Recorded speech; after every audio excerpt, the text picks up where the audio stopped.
The whole town told him he was crazy for living inside the rock, and this winter proved why they were wrong. A retired veteran in a red and black flannel jacket moved to the edge of a frozen Midwestern town, choosing a stone-sheltered home no one else would touch. People laughed, until the worst blizzard in decades buried houses, collapsed roofs, and cut off all help. As the storm raged, his loyal German shepherd refused to leave his side, standing guard while the wind howled outside the stone walls. And when the town finally realized where the safest place was, everything changed. What this veteran built to survive would end up saving lives and rewriting what the town believed about shelter, strength, and wisdom. Before we dive in, tell us where you're watching from. Drop your city, state, or country in the comments below. It's always incredible to see how far these stories travel. Winter arrived early in Marquette, Michigan, the air sharpened by Lake Superior, and the snow pressing low against the forests and hills. Ethan Walker came into town the way men do when they are finished proving themselves to the world quietly, without announcement, and with nothing left to explain.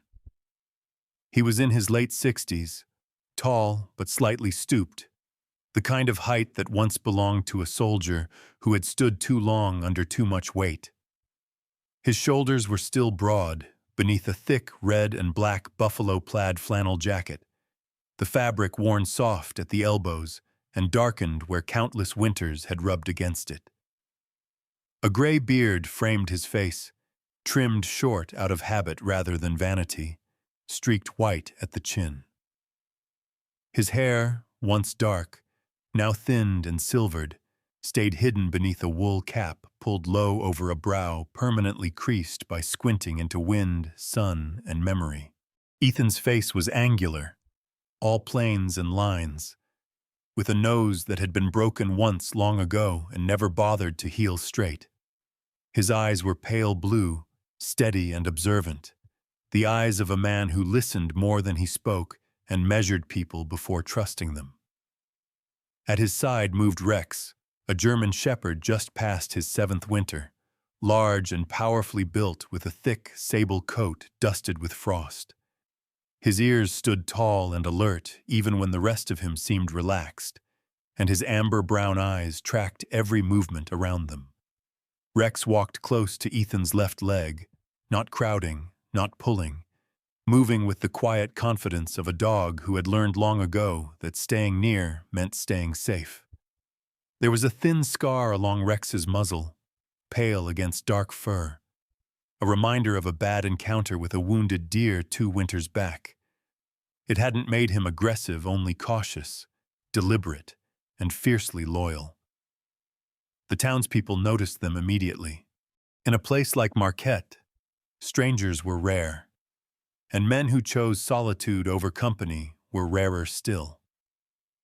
Ethan bought a narrow strip of land near a limestone outcrop at the edge of town, where the forest rose unevenly and the ground sloped into stone and shadow. It was land no one wanted, rocky and stubborn, useless for building in the traditional sense. When word spread that the old veteran planned to build there, into the rock itself, laughter followed as predictably as the snow. At the Lumberjack Tavern, Mayor Harold Thompson shook his head over a mug of beer. Thompson was a thick-set man in his early 50s with a booming laugh and a habit of filling rooms with his presence. A former mill supervisor who believed deeply in visible effort and conventional sense. "Man survives the army just to crawl into a hole like a groundhog," he said, drawing chuckles from the bar. "Guess the war scared the daylight out of him." Sarah Miller heard the jokes, too. She ran the small general store near the marina, a woman in her early 40s with a slim build and sharp posture from years of lifting crates and standing behind the counter. Her chestnut hair was usually tied back in a practical braid, strands escaping to frame a narrow face softened by tired hazel eyes. Sarah had lived in Marquette her whole life, had seen men come and go chasing work or running from ghosts, and she didn't laugh as easily as the others. Still, even she wondered about Ethan Walker. There was something distant about him, something closed, as though part of him had been sealed behind stone long before he ever touched the hillside. Ethan heard the laughter, of course. It followed him on the wind as he unloaded lumber, tools, and supplies beside the rock face. He heard it when he chipped away loose stone with methodical patience, when he measured the shallow recess already carved by centuries of water and frost, when he stood still, hand resting on Rex's head, listening to the sound of the lake far below. But Ethan did not respond. He had learned long ago that explanations were wasted on people who hadn't earned them. The truth was simpler than anyone guessed, and heavier than most would care to carry. Ethan Walker had not always been quiet. Once he had been the kind of man who laughed loudly, trusted quickly, and believed that planning was something you did after things went wrong. That version of Ethan had stayed behind in a frozen valley overseas, buried with the men who hadn't made it out. A winter ambush during his second deployment had changed him, trapped for days in a collapsed structure, listening to wind howl through broken concrete while the cold crept into bones and minds alike. They had survived, barely, but something fundamental had shifted. From then on, Ethan understood shelter differently. He understood that survival wasn't about strength or bravery. It was about position, patience, and respect for forces larger than any man. So when he looked at the limestone ridge outside Marquette, he didn't see madness. He saw protection. Stone that had stood unmoved for thousands of years. Earth that remembered warmth even when the air forgot it. He saw a place where wind would break itself uselessly and snow would fall without burying what mattered.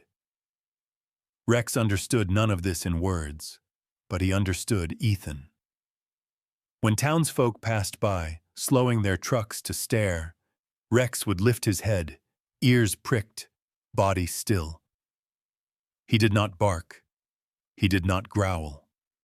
He simply watched, assessing, trusting Ethan's calm. The dog had learned that silence often kept danger at bay better than noise. As December deepened, the jokes sharpened. "Building a bunker now, Walker?" someone called one afternoon. Ethan paused, wiped snow from his gloves, and met the man's eyes. There was no anger there, only a quiet distance that unsettled more than hostility ever could. The man looked away first. At night, Ethan sat by a small, temporary stove near the rock face. Rex curled beside him, tail tucked over his paws. The cold pressed in, but the stone at their backs radiated a faint, stubborn warmth. Ethan rested his palm against it and felt something close to peace. He thought of all the winters he had spent fighting the elements head-on, and of how foolish that now seemed. You didn't defeat winter, he knew. You waited it out, smarter than before. By the time the first true blizzard warning came over the radio, most of Marquette still believed Ethan Walker was a harmless eccentric, a relic of a war better forgotten. No one yet understood that the old soldier in the red and black flannel was not running from the cold. He was preparing for it, the way he always had. Quietly, thoroughly, and without asking anyone else to believe him first. Ethan Walker did not measure winters the way other men did. Not by snowfall totals or how early the lake froze, but by how quickly the cold found weakness. He had learned that lesson years ago in places where maps stopped caring about names, and the wind seemed to take things personally. Places where men learned very quickly that bravery did not keep you warm, and noise did not keep you alive. In Marquette, as December tightened its grip, Ethan moved with the same deliberate rhythm he had once used in uniform, his tall frame steady despite the ache in his knees, His red and black buffalo plaid flannel jacket pulled snug against his chest, as if it were armor rather than cloth. He rose before dawn, when the world was blue and silent, and walked Rex along the tree line near the limestone ridge. The dog's heavy paws breaking crusted snow while his breath rose in steady clouds. Rex was still powerful for his age, his shoulders broad, his tail thick and confident. But there was a maturity to him now, a restraint that mirrored Ethan's own. He no longer chased every sound or shadow. Instead, he watched, assessed, and stayed close. A guardian shaped by time rather than instinct alone. Ethan's project began to take form not with spectacle but with precision.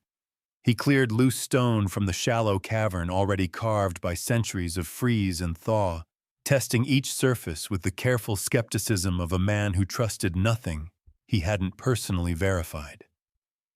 He worked slowly, sometimes for hours without visible progress, because speed had once cost him men he still saw in dreams. The floor was leveled by hand, packed with gravel hauled in a battered sled that Rex helped drag back and forth from the tree line, his muscles flexing beneath thick fur as he leaned into the harness without complaint. The walls were measured not for beauty, but for load-bearing logic, and Ethan marked the stone with chalk lines that only he seemed to understand. The townspeople watched from a distance.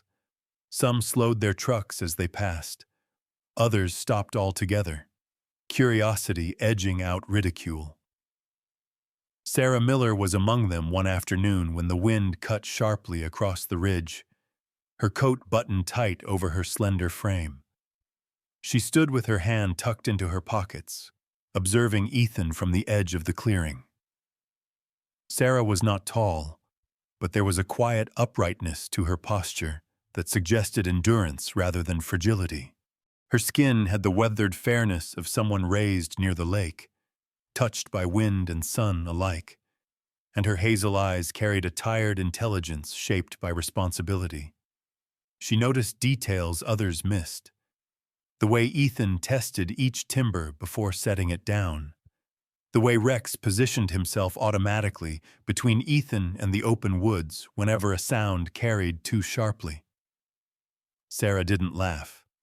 She had seen too many storms strip certainty from men who believed too strongly in normal ways of doing things. Mayor Harold Thompson, on the other hand, had no patience for quiet preparation. He visited the site one morning out of obligation rather than interest, his heavy boots crunching loudly through snow as if to announce his authority. Thompson's beard was thick and dark, streaked with gray he refused to acknowledge, and his face held the permanent redness of a man who had spent more years indoors than he liked to admit. "You know," he said, hands planted on his hips, voice carrying easily through the cold, "if you just build on open ground like everyone else, folks might stop talking." Ethan didn't look up right away.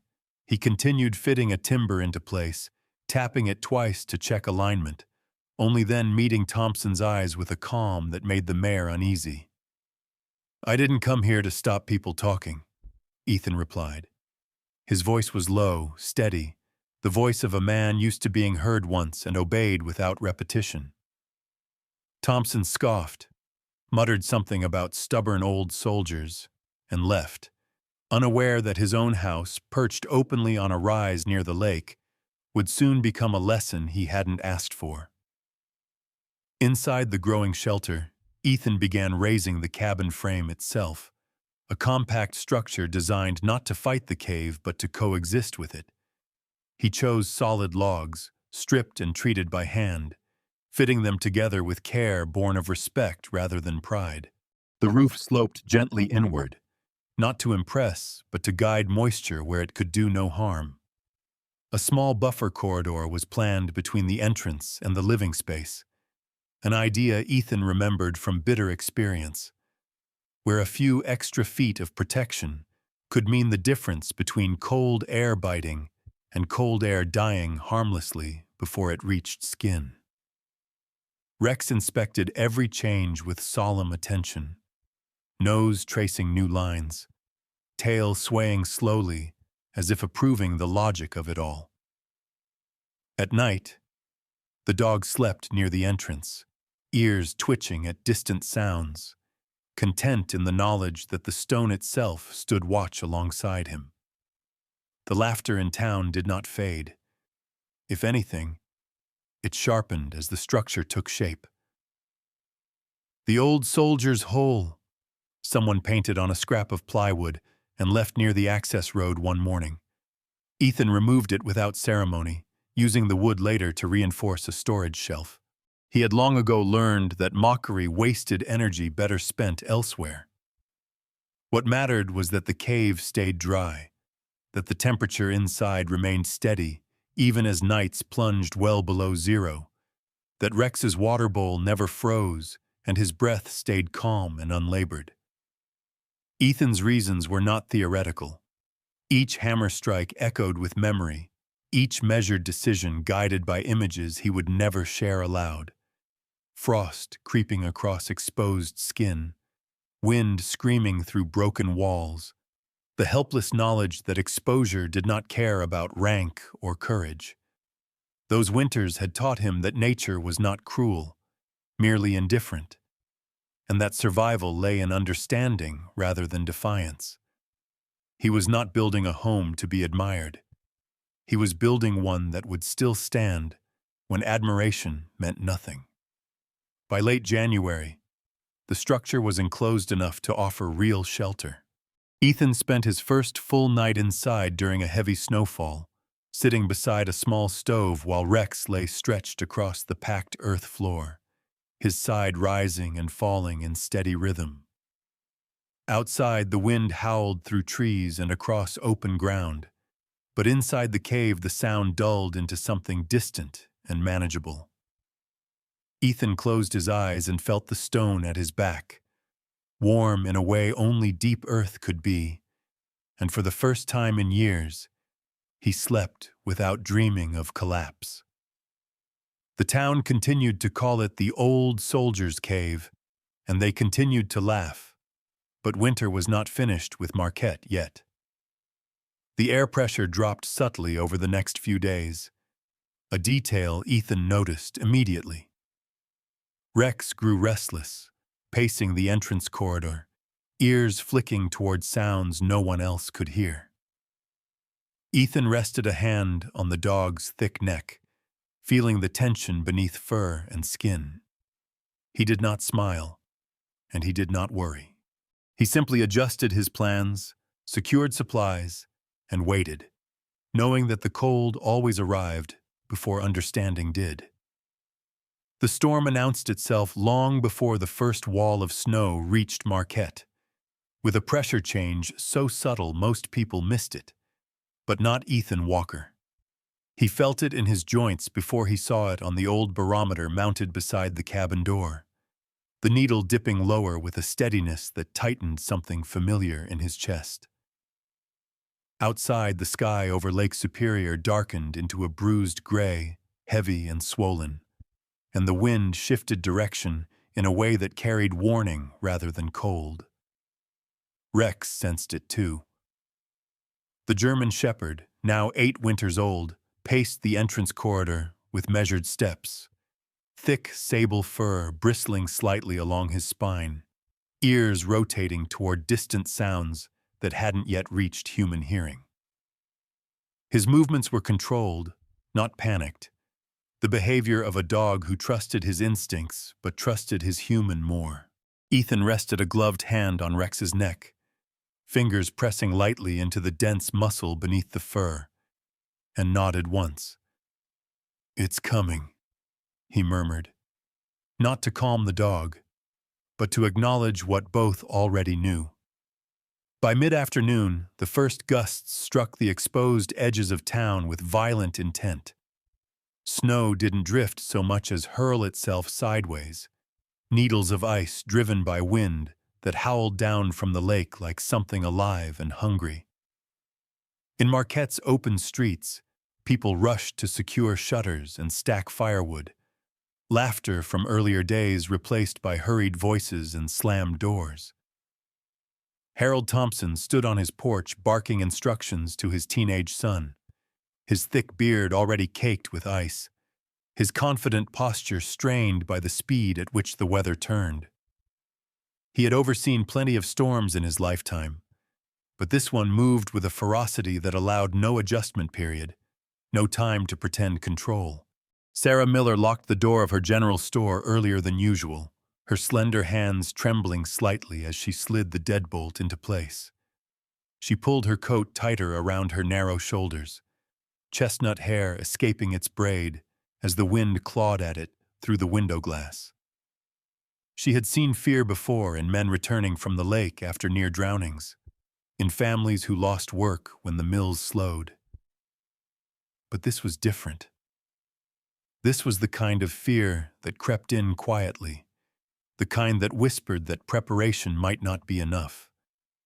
She thought, unexpectedly, of Ethan Walker at the edge of town, of the stone shelter people had mocked, and for the first time she hoped he was already inside. When the blizzard fully arrived, it did so without mercy.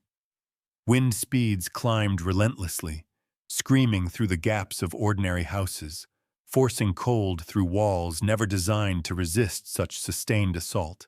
Snow piled against doors until they vanished entirely, burying familiar shapes under smooth, unforgiving drifts. Chimneys clogged, fires sputtered, and inside many homes the temperature dropped faster than anyone had expected. The town's power lines failed early, plunging Marquette into a darkness broken only by lantern light and the dull orange flicker of struggling stoves. Panic moved from house to house like an infection, quiet at first, then loud. 5 miles away, pressed into the limestone ridge, Ethan's shelter met the storm without drama. The entrance corridor swallowed the wind's fury, reducing it to a distant roar that echoed uselessly against stone. No snow reached the inner space. No ice formed along the walls. Inside, the temperature dipped only slightly, the deep earth holding its memory of warmth with stubborn consistency. Ethan lit the stove with practiced efficiency, the flame catching quickly in the dry air, and the small cabin filled with a steady, reassuring heat. Rex settled beside him, body aligned with Ethan's legs, breathing slow and even, eyes half-lidded but alert. Ethan listened, not for danger inside, but for confirmation outside. The storm reminded him of nights long ago when he had waited in silence while the world above tore itself apart, when survival depended on trusting unseen barriers and resisting the urge to move too soon. He felt no triumph, no sense of vindication, only focus. He checked his supplies, methodically and without rush. Water flowed from the cave spring as it always had, unfrozen and reliable. Firewood remained dry in its alcove. Rex's bowl was filled, his thick coat brushed free of the day's snow and ice. The dog accepted the attention with quiet dignity, tail thumping once against the floor. In town, conditions worsened hour by hour. The Morrison family, who lived near the waterfront, lost half their roof when the wind found a weakness beneath old shingles and peeled them back like paper.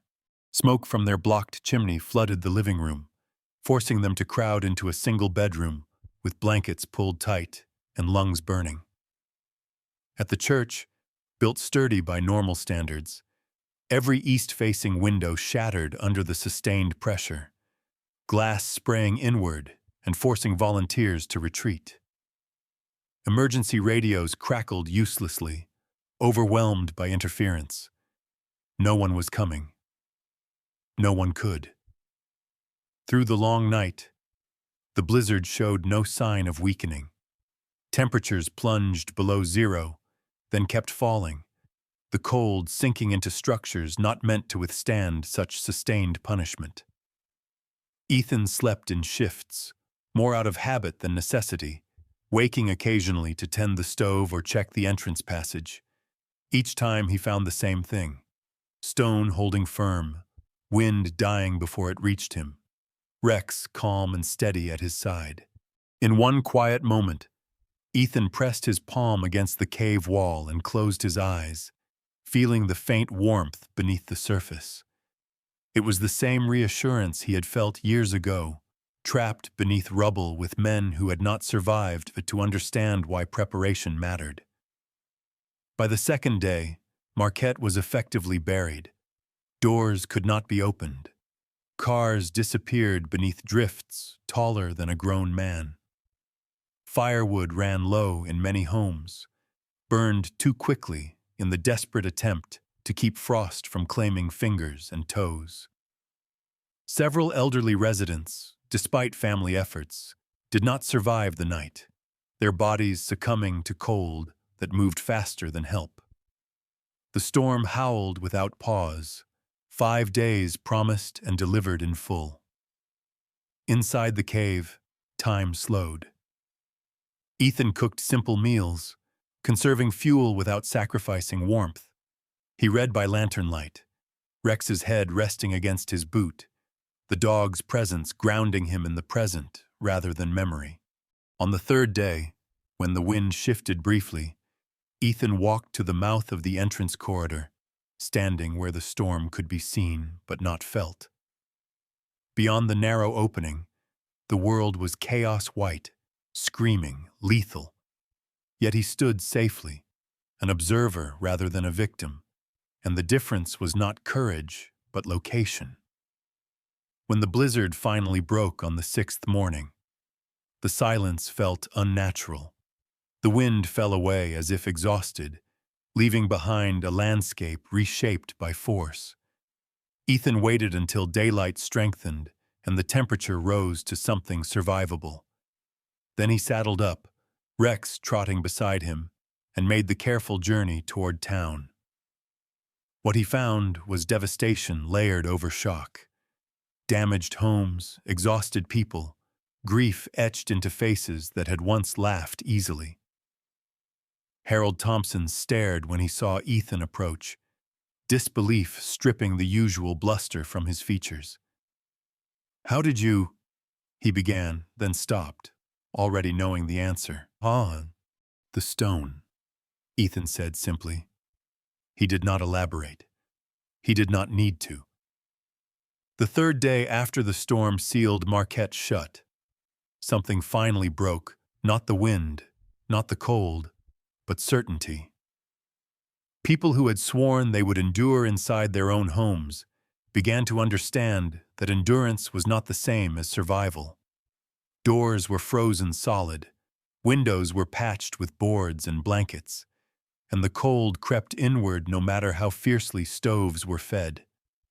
By mid-morning, small groups began moving when the wind briefly eased, bundled shapes struggling through chest-high drifts toward the limestone ridge at the edge of town, toward the place they had once laughed about and now whispered about with something close to hope. The first to arrive were 3 men from the waterfront district, their faces raw and red, beards stiff with ice. One of them, Thomas Brennan, had built houses in Marquette for more than 20 years. He was in his late 50s, tall and broad-chested, with hands permanently thickened by labor, and a face cut with deep lines from sun and sawdust. His dark beard, usually kept neat, was wild now, flecked with white not from age, but frost. Pride had shaped Thomas's life. He believed in solid frames, exposed beams, and roofs that announced their strength to the sky. It had been his house designs that failed first in the storm, and that failure sat heavy in his eyes as he knocked on the stone-reinforced door set back within the rock. The knock was hesitant, almost ashamed. When the door opened, warm air spilled outward like a confession. Ethan Walker stood framed by stone and firelight, his red and black buffalo-plaid flannel jacket buttoned high, his gray beard neatly trimmed as always. He looked no different than he had before the storm, calm, upright, unhurried. At his side stood Rex, massive shoulders squared, amber eyes alert but unreadable. The dog did not bark. He simply watched, tail still, body angled protectively without aggression. We need shelter," Thomas said, voice rough, stripped of its usual confidence. Ethan studied him for a brief moment, reading exhaustion, fear, and something harder to name, the collapse of certainty. Then Ethan stepped aside. "Come in," he said. No lecture, no reminder of past laughter, just an open door. Word spread faster than the cold ever had. By afternoon, more people came. Families with children wrapped in too many layers, elderly couples supported by trembling arms, neighbors who had once crossed the street to avoid Ethan's gaze now meeting his eyes with quiet relief. Sarah Miller arrived just before dusk, cheeks hollowed by sleeplessness. Her slim frame stooped beneath the weight of fatigue and responsibility. Her chestnut hair had come loose from its braid, hanging in damp strands around her pale face, and her hazel eyes were rimmed red from smoke and strain. She carried a small canvas bag with medical supplies scavenged from her store, because Sarah was the kind of woman who prepared even when she was afraid. When she stepped inside the cave shelter, she stopped short, absorbing the warmth, the steady light, the smell of wood smoke that did not sting the lungs. Her breath caught, not from cold this time, but from relief she had not allowed herself to feel until that moment. Ethan guided people inward with quiet efficiency, directing them to sit near the inner chamber, farther from the entrance corridor, where the cold died before reaching flesh. He showed them where to set down supplies, where to stand, where to rest. Rex moved constantly, but calmly, weaving through legs, positioning himself instinctively beside the most vulnerable children, the elderly, his presence grounding and oddly reassuring. A little boy reached out to touch Rex's fur, fingers sinking into thick warmth, and for the first time in days, he smiled.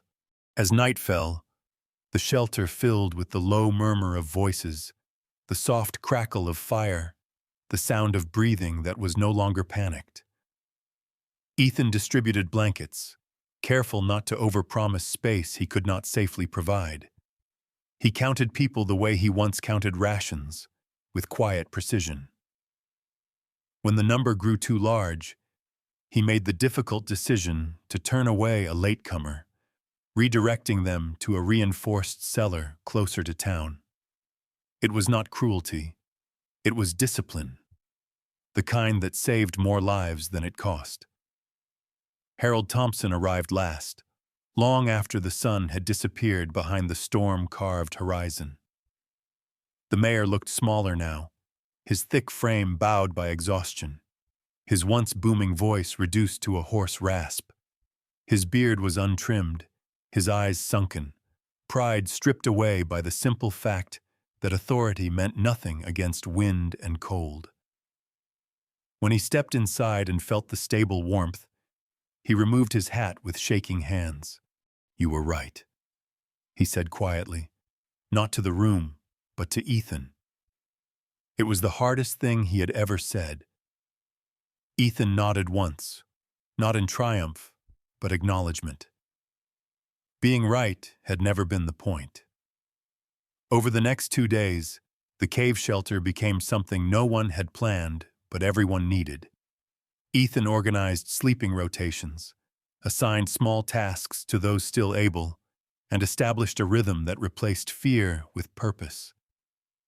Sarah took charge of tending to the weakest, her slender hands steady as she wrapped frost-bitten fingers, her calm voice cutting through panic when children cried.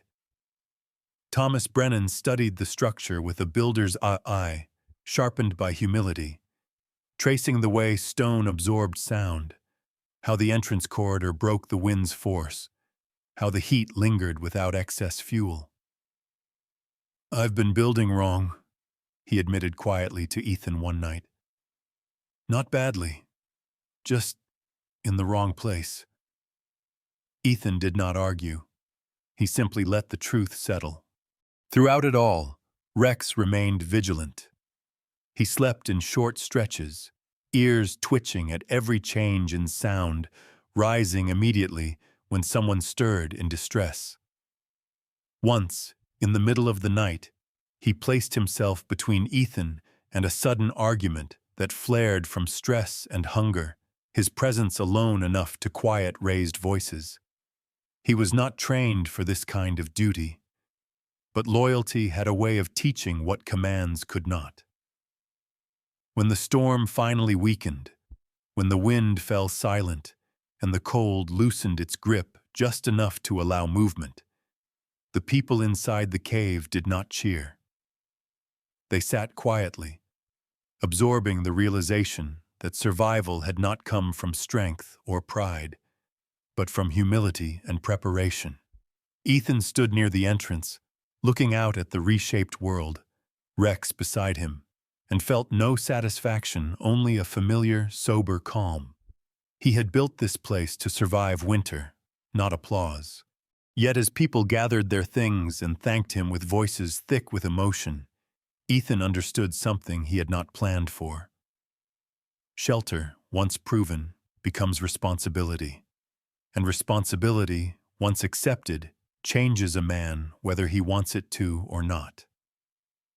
Spring came to Marquette without apology, not warm at first, but honest, revealing what winter had hidden and what it had taken. Snow receded in slow surrender from roofs and roads, uncovering warped boards, collapsed sheds, and the quiet evidence of how close the town had come to breaking. The limestone ridge remained unchanged, its gray face damp and steady, and tucked within it, Ethan Walker's shelter stood exactly as it had before the storm, solid, unremarkable, and alive with purpose. No one called it the old soldier's cave anymore. In conversations it became the refuge, spoken with a kind of respect that carried memory rather than myth. Ethan noticed the change without comment. He had never built to be named, and he did not intend to live differently now that the laughter had gone. Ethan returned to his routines as naturally as breathing. Each morning he rose early, the lines in his angular face softened by the pale light filtering into the entrance corridor. His gray beard had grown a little fuller over the winter, and he trimmed it with the same care he gave his tools, not out of pride but order. The red and black buffalo plaid flannel jacket still hung from his shoulders like a familiar weight, the fabric carrying the faint smell of smoke and stone. He checked the timbers for stress, pressed his palm against the rock walls to feel for moisture, adjusted the vent where the stove's breath escaped into the hidden fissure above. These were not repairs born of fear. They were conversations with the place that had kept him alive. Rex followed him everywhere, slower now but no less present. The German shepherd's muzzle had begun to gray, the amber of his eyes dulled slightly by age, yet his body remained strong, his movements deliberate. At 9 winters, Rex had learned when to conserve energy and when to stand firm, and he seemed to understand that this quiet season of maintenance mattered as much as the storm had. The town, meanwhile, rebuilt with a different tone. Harold Thompson resigned quietly at the end of the season, his confidence permanently reshaped by the knowledge that authority meant little without humility. He was replaced by a council rather than a single voice, a choice born directly from those days when survival had required listening rather than commanding. Thomas Brennan changed his business model entirely. He still built houses, but he studied land first, turning down projects on exposed ridges, favoring sheltered hollows and wind-protected sites. His broad hands remained scarred and capable, his beard neatly trimmed again. But the pride that once stiffened his posture had been replaced by curiosity. He visited Ethan often, not as a student begging for secrets, but as a craftsman seeking understanding. Their conversations were sparse, practical, and respectful, carried out mostly in silence broken by the tap of a hammer or the scrape of a measuring tape. The life of Sarah Miller shifted more quietly. She reopened her store with fewer goods but greater intention, stocking emergency supplies alongside ordinary ones, learning which items disappeared first when fear took hold. Sarah herself looked thinner after the winter, her slender frame marked by exhaustion that sleep alone could not erase, but her hazel eyes carried a steadier light.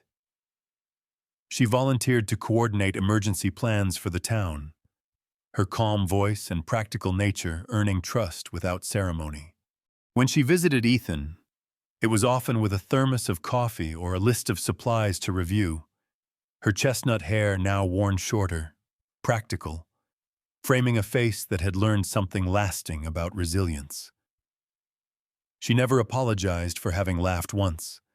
Instead, she asked questions, listened to answers, and remembered them. News traveled farther than Ethan expected. Late in the summer, a journalist arrived, drawn by stories that had grown larger with distance. Michael Reeves introduced himself at the edge of the ridge one morning, a man in his early 30s with sharp features softened by curiosity rather than arrogance. He was tall and lean, with dark hair that curled slightly when damp, and a habit of squinting thoughtfully rather than staring. Michael spoke with care, explaining that he wrote about communities shaped by extreme weather, about people who adapted instead of fled. He asked if Ethan would talk. Ethan considered him for a long moment, reading intention the way he always did. Then he nodded once. They sat inside the shelter while Rex lay nearby, chin resting on his paws, eyes half open. Michael asked about construction, about stone and temperature and planning, but he listened most carefully when Ethan spoke of mindset. People think survival is about strength, Ethan said, voice low and even. It's not. It's about position, about knowing where not to stand. Michael wrote quickly, then paused, struck by the simplicity of it. He asked if Ethan ever regretted living apart from town. Ethan glanced at Rex, whose tail thumped once against the floor. "I'm not apart," he said. "I'm prepared." The article ran months later, respectful and restrained. It brought visitors, not crowds, but individuals who came with questions rather than cameras. Ethan welcomed some and turned others away, measuring capacity with the same discipline he always had. He worked with the town council to formalize the shelter's role as an emergency refuge, setting limits, protocols, and responsibilities that protected both people and the place itself. Supplies were stored in marked alcoves. Sleeping platforms were added carefully, never cutting into the stone's integrity. Rex supervised these changes with solemn patience, accepting treats from grateful hands, but never abandoning his watchful post near the entrance. As years passed, winter returned again and again, never as cruel as that first storm, but never gentle either. Each season tested what had been learned, and each time Marquette responded better, faster preparations, fewer losses, less panic. Ethan aged quietly within that rhythm. His hair thinned further, his hands stiffened in the cold, but his movements remained sure. He taught Rex new paths through the shelter as the dog's hearing dulled, adjusting their routines without fuss. On calm evenings, Ethan sat near the entrance and watched the lake's distant gray surface, thinking not of what he had proven, but of what had finally been understood. When Ethan Walker died, it was not during a storm, but on a clear winter night when the stars cut sharply through the cold sky. He passed in his sleep, seated in his chair, the fire low and steady, Rex lying at his feet as he had so many nights before. The dog, now old and stiff, did not bark when morning came. He simply waited, head resting against Ethan's boot, until Sarah arrived and understood without words. The town gathered quietly, standing within the shelter that had become part of them. There were no speeches, no statues planned. Instead, a simple plaque was placed near the entrance, etched into stone rather than metal, because stone endured. It read only his name and a single line chosen by consensus. He built where the cold could not follow. Rex lived another year, cared for by Sarah, who kept him close to the ridge he knew. When he finally passed, she mounted his old harness beside the plaque, a quiet acknowledgement of loyalty that had never asked for recognition. The shelter remained. Winters came and went, and the lesson Ethan Walker left behind settled into Marquette like bedrock truth. Wisdom is often mistaken for madness, until nature removes the luxury of doubt and demands that people learn the hard way what one old soldier had understood all along. In the end, this story isn't really about stone, storms, or even survival. It's about a quiet kind of miracle, the kind that doesn't arrive with thunder, but with preparation, humility, and faith. Some would call Ethan's shelter luck. Others would call it wisdom. But many would recognize something deeper, a hand of God working through patience and foresight, guiding a man to build where danger could not reach. In Scripture, we're reminded that the prudent see danger and take refuge, but the simple keep going and pay the price. What looks strange to the world may, in truth, be God's protection unfolding long before the storm arrives. In our own lives, we often laugh at what we don't understand. We ignore warnings. We postpone preparation.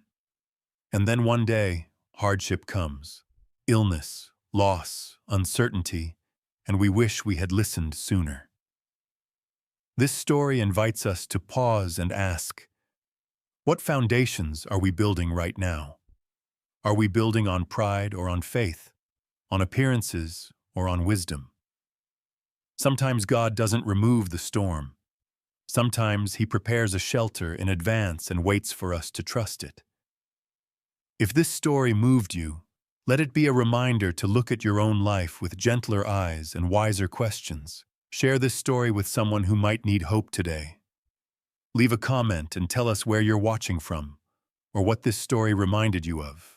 And if you believe, take a quiet moment after this video to say a prayer for yourself, for those you love, and for those still searching for shelter in their own storms.